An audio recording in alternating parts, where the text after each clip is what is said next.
Hi, today's afternoon story is from the Junior Great Books series, and it is called The Goldfish by Eleanor Farjeon. Once there was a goldfish who lived in the sea in the days when all fishes lived there. He was perfectly happy and had only one care, and that was to avoid the net that floated about in the water, now here, now there. But all the fish had been warned by King Neptune, their father, to avoid the net, and in those days they did as they were bid. So the goldfish enjoyed a glorious life, swimming for days and days in the blue and green water, sometimes low down close to the sand and shells and pearl and coral, and the big rocks where anemones grew like clusters of gay flowers, and the seaweed waved in frills and fans of red and green and yellow. Sometimes he swam high up near the surface of the sea, where the white caps chased each other, and the great waves rose like mountains of glass and tumbled over themselves with a crash. When the goldfish was as near the top as this, he sometimes saw, swimming in the bright blue water far, far above him, a great gold fish, as golden as himself, but as round as a jellyfish. And at other times, when that distant water was dark blue instead of bright, he saw a silver fish, such as he had never met under the sea, and she too was often round in shape, though at times, when she seemed to swim sideways through the water, he could see her pointed silver fins. Our goldfish felt a certain jealousy of the other gold fish, but with the silverfish he fell in love at first sight and longed to be able to swim up to her. Whenever he tried to do this, something queer happened that made him lose his breath, and with a gasp he sank down into the ocean, so deep that he could see the silverfish no longer. Then, hoping she might descend to swim in his own water, he swam for miles and miles in search of her, but he never had the luck to find her. One night, as he was swimming about in very calm water, he saw overhead the motionless shadow of an enormous fish. One great long fin ran under its belly in the water, but all the rest was raised above the surface. The goldfish knew every fish in the sea, but he had never before seen such a fish as this.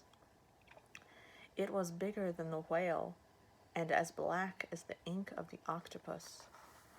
He swam all around it, touching it with his inquisitive little nose.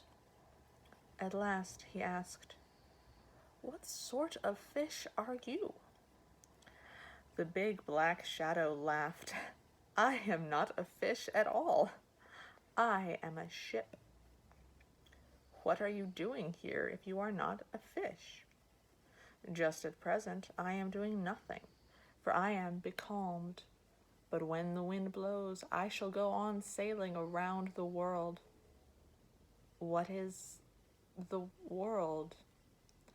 "All that you see and more." "Am I in the world, then?" asked the goldfish. "Certainly you are." The goldfish gave a little jump of delight. "Good news, good news," he cried. A passing porpoise paused to ask, "What are you shouting for?" "Because I am in the world." "Who says so?" "The shipfish," said the goldfish.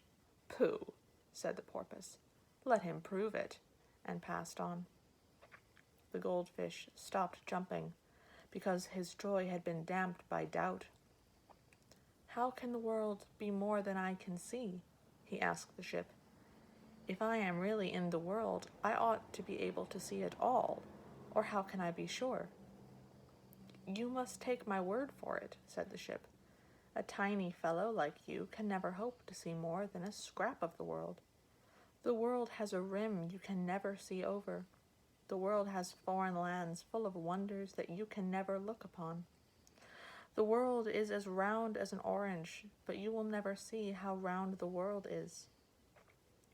Then the ship went on to tell of the parts of the world that lay beyond the rim of things, of men and women and children, of flowers and trees, of birds with eyes in their tails, blue, gold, and green, of white and black elephants and temples hung with tinkling bells.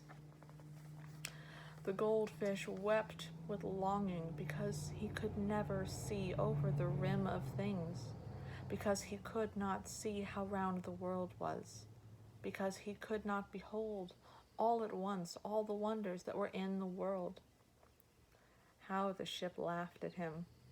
"My little friend," said he, "if you were the moon yonder, why, if you were the sun himself, you could only see half of these things at a time." "But who is the moon yonder?" asked the goldfish. "Who else but that silver slip of light up in the sky?"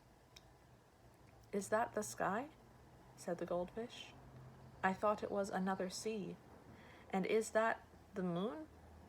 I thought she was a silver fish. But then who is the sun?" "The sun is the round gold ball that rolls through the sky by day," said the ship. "They say he is her lover, and he gives her his light." "But I will give her the world," cried the goldfish.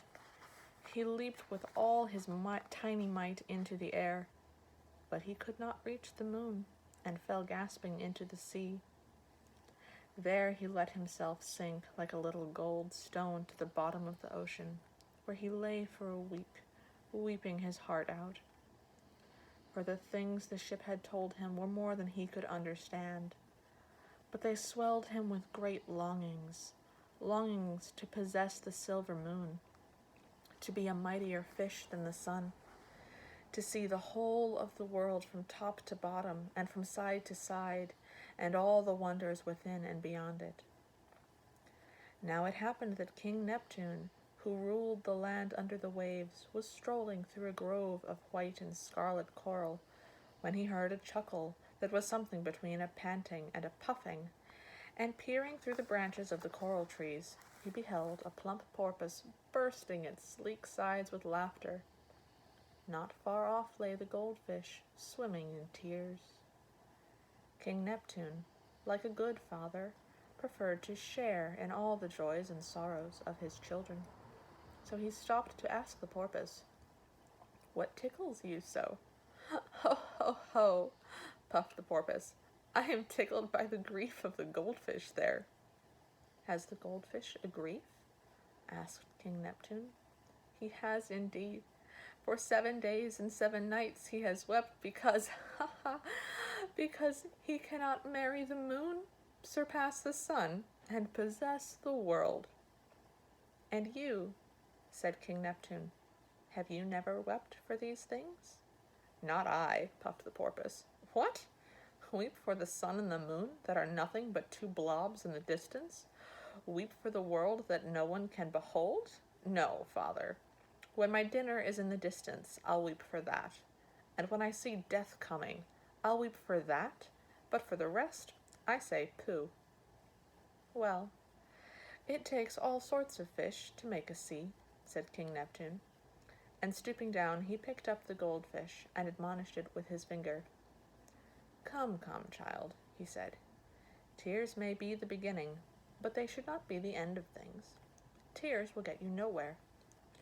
Do you really wish to marry the moon, surpass the sun, and possess the world?" "I do, father, I do," quivered the goldfish.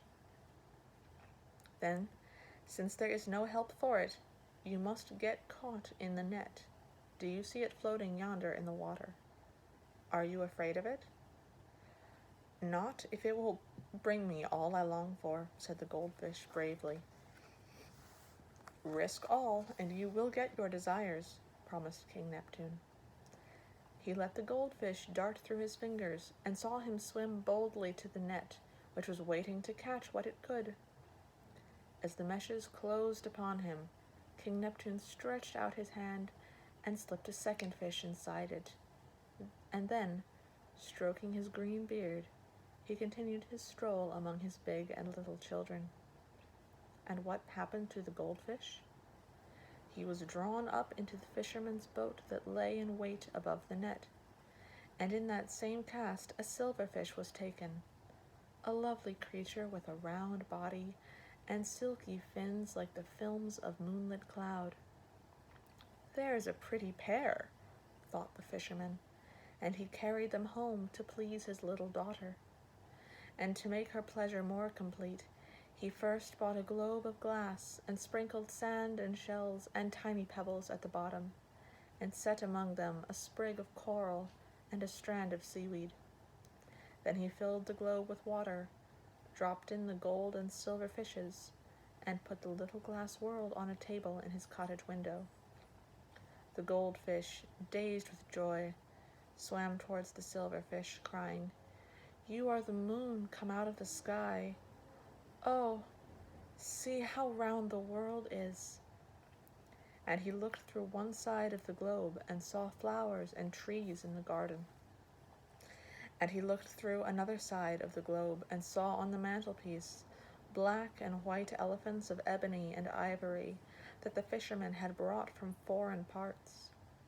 And through another side of the globe he saw on the wall a fan of peacock's feathers with eyes of blue and gold and green. And through the fourth side, on a bracket, he saw a little Chinese temple hung with bells. He looked at the bottom of the globe and saw his own familiar world of coral, sand, and shells. And he looked at the top of the globe and saw a man, a woman, and a child smiling down at him over the rim. And he gave a little jump of joy and cried to his silver bride, "O moonfish, I am greater than the sun, for I give you not half but the whole of the world, the top and the bottom and all the way around, with all the wonders that are in it and beyond it." And King Neptune, under the sea, who had ears for all that passed, laughed in his beard and said, "It was a shame ever to let such a tiny fellow loose in the vast ocean. He needed a world more suited to his size." And ever since then, the world of the goldfish has been a globe of glass. The end.